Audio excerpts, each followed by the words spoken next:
കല്യാണ തീയതി കുറിച്ചു, പന്തലൊരുക്കുന്നു, പക്ഷേ വരനാണ് ആരാണെന്ന് അറിയില്ല. അങ്ങനെ ഒരു സാഹചര്യമാണ് യഥാർത്ഥത്തിൽ മഹാരാഷ്ട്രയിലെ പുതിയ സർക്കാരിൻ്റെ സത്യപ്രതിജ്ഞയുമായി ബന്ധപ്പെട്ട് ഇപ്പോൾ ഉള്ളത്.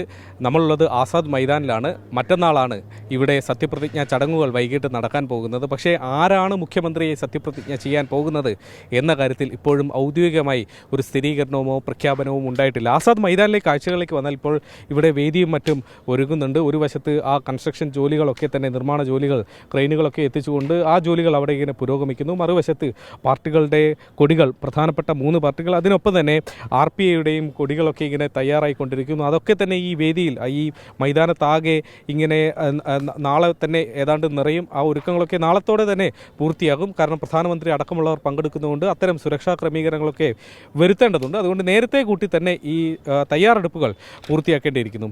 ഇനി മുഖ്യമന്ത്രിയുമായി ബന്ധപ്പെട്ട ചർച്ചകളിലേക്ക് വന്നാൽ ദേവേന്ദ്ര ഫട്നാവിസിൻ്റെ പേര് തന്നെയാണ് നമ്മൾ ഏറ്റവും അവസാനവും പ്രതീക്ഷിക്കുന്നത്. ഇനി ഒരു വമ്പൻ സർപ്രൈസ് ഉണ്ടായില്ലെങ്കിൽ ദേവേന്ദ്ര ഫട്നാവിസ് തന്നെ. അങ്ങനെ ഒരു സർപ്രൈസ് ഉണ്ടെങ്കിൽ മാത്രമേ ഫട്നാവിസ് അല്ലാത്ത ഒരു പേര് ഉണ്ടാവുകയുള്ളൂ. ഇപ്പോൾ BJP കേന്ദ്ര നേതൃത്വം 2 നിരീക്ഷകരെ സംസ്ഥാനത്തേക്ക് അയക്കുന്നുണ്ട്.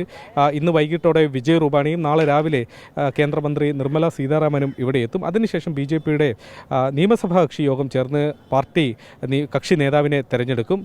അവിടെയാണ് നമ്മൾ കാത്തിരിക്കുന്നത്. ദേവേന്ദ്ര ഫട്നാവിസ് തന്നെ ആയിരിക്കുമോ എന്നുള്ള കാര്യം. അതുകൊണ്ട് ഇന്ന് ഏതായാലും അത്തരം പ്രഖ്യാപനങ്ങളൊന്നും തന്നെ പ്രതീക്ഷിക്കേണ്ടതില്ല. അതും അവസാന നിമിഷത്തേക്ക്, ഈ പ്രഖ്യാപനം പോലും അവസാന നിമിഷത്തേക്ക് ഇങ്ങനെ നീട്ടിക്കൊണ്ടു പോവുകയാണ്.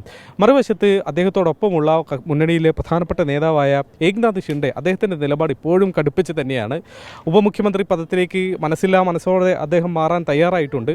പക്ഷേ ആഭ്യന്തരമടക്കം പ്രധാനപ്പെട്ട വകുപ്പുകൾ തനിക്ക് കിട്ടണം എന്ന കാര്യത്തിൽ കടുംപിടുത്തം ഇപ്പോഴും തുടരുകയാണ്. ദില്ലിയിൽ ഒരു വട്ടം 3 പാർട്ടികളും യോഗം ചേർന്ന് ഏതാണ്ട് കാര്യങ്ങളിലൊക്കെ ഒരു ചർച്ച, ആദ്യഘട്ടത്തിൽ ഒരു ചർച്ച അമിത്ഷായുടെ അധ്യക്ഷതയിൽ നടത്തിയെങ്കിലും പിന്നീട് മുംബൈയിൽ വെച്ച് തുടർ ചർച്ചകൾ നടക്കുമെന്ന് അറിയിച്ചിരുന്നെങ്കിലും ഇന്ന് വരെ അത് നടത്താൻ വേണ്ടി കഴിഞ്ഞിട്ടില്ല. അതിന് പ്രധാനപ്പെട്ട കാരണം ഏക്നാഥ് ഷിൻഡെയുടെ നിസ്സഹകരണം മാത്രമാണ്. അതിനൊപ്പം തന്നെ അജിത് പവാർ, NCP അജിത് പവാർ കഴിഞ്ഞ ദിവസം ദില്ലിയിലേക്ക് പോയി അമിത്ഷായുമായി ചർച്ച നടത്തിയിരുന്നു.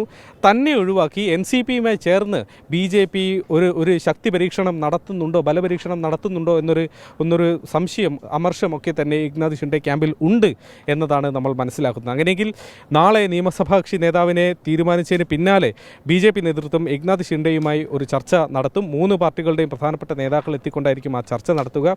അതിലൊരു ഒത്തുതീർപ്പ് മന്ത്രിസഭയിലെ വകുപ്പുകളുടെ കാര്യത്തിൽ ഉണ്ടായെങ്കിൽ മാത്രമേ ഭംഗിയായി അവർക്ക് സത്യപ്രതിജ്ഞ ചടങ്ങുകളിലേക്ക് പോകാൻ കഴിയൂ. അല്ലെങ്കിൽ ഒരുപക്ഷേ ഒരു പൊട്ടിത്തെറിയൊക്കെ ആ മുന്നണിയിൽ പ്രതീക്ഷിക്കാൻ കഴിയുന്നതുമാണ്. മുംബൈയിൽ നിന്നും വരുൺ വടശ്ശേരിക്കൊപ്പം ശ്രീനാഥ് ചന്ദ്രൻ, 24.